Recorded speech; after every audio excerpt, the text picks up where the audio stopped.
कांग्रेस और गुटबाजी एक दूसरे के पर्याय हैं और अगर कांग्रेस में गुटबाजी ना हो तो लोग कांग्रेस को कांग्रेस मानने ही तैयार नहीं होंगे।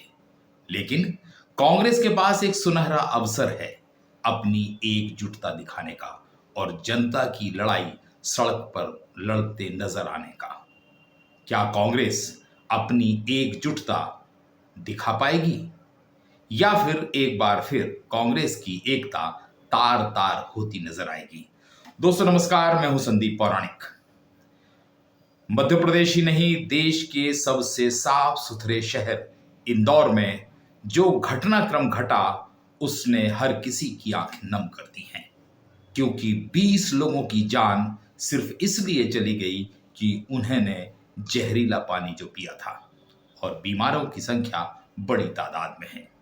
इस घटना के चलते सरकार ने सक्रियता दिखाने की कोशिश की और नगर निगम से जुड़े कई अधिकारियों को निलंबित कर दिया, उनको तबादले कर दिए।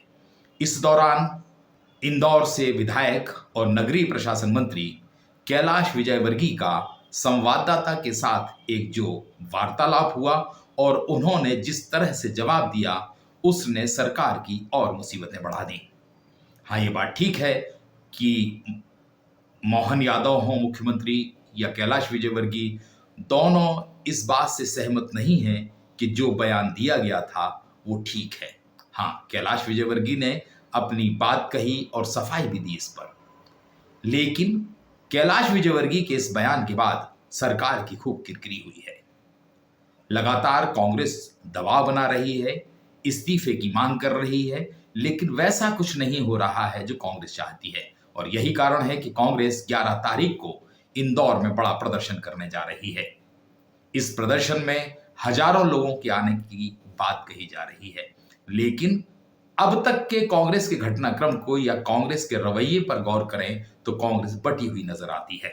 एक तरफ जीतू पटवारी हैं जो सीधे तौर पर कैलाश विजयवर्गीय पर हमला कर रहे हैं और उनके इस्तीफे की मांग कर रहे हैं, तो दूसरी ओर दिग्विजय सिंह ने मुख्यमंत्री मोहन यादव को ही घेर लिया और यहां कहा कि वे इंदौर के प्रभारी मंत्री हैं, लिहाजा इस मामले की न्यायिक जांच होनी चाहिए।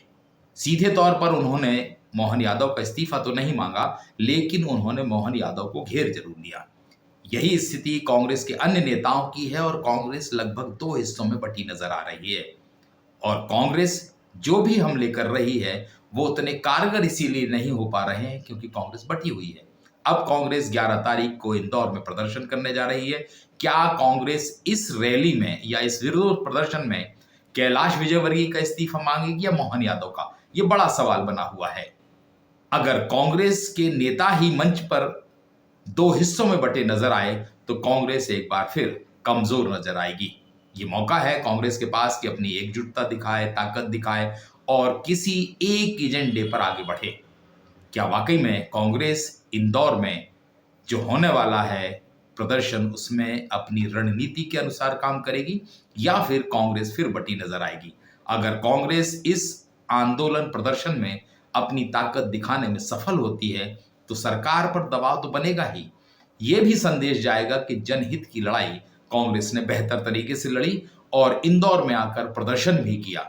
ये बात सही है कि कांग्रेस के तमाम नेता भागीरथपुरा से लेकर तमाम इलाकों में जा रहे हैं। नेता प्रतिपक्ष उमंग सिंगार भी दौरा कर चुके हैं और कांग्रेस के नेता लगातार उस इलाके में सक्रिय हैं, सरकार को घेर रहे हैं। लेकिन प्रारंभिक तौर पर कांग्रेस पूरी तरह बटी जरूर दिख रही है और अगर 11 तारीख के प्रदर्शन में भी ऐसा कुछ हुआ तो राज्य में कांग्रेस को एकजुटता दिखाने का एक बेहतर अवसर हाथ से निकलता नजर आएगा। इंतजार हमें रहेगा, क्या कांग्रेस एक लाइन पर लड़ाई लड़ती है या फिर बटी हुई नजर आती है। दोस्तों आज के लिए इतना ही। नमस्कार।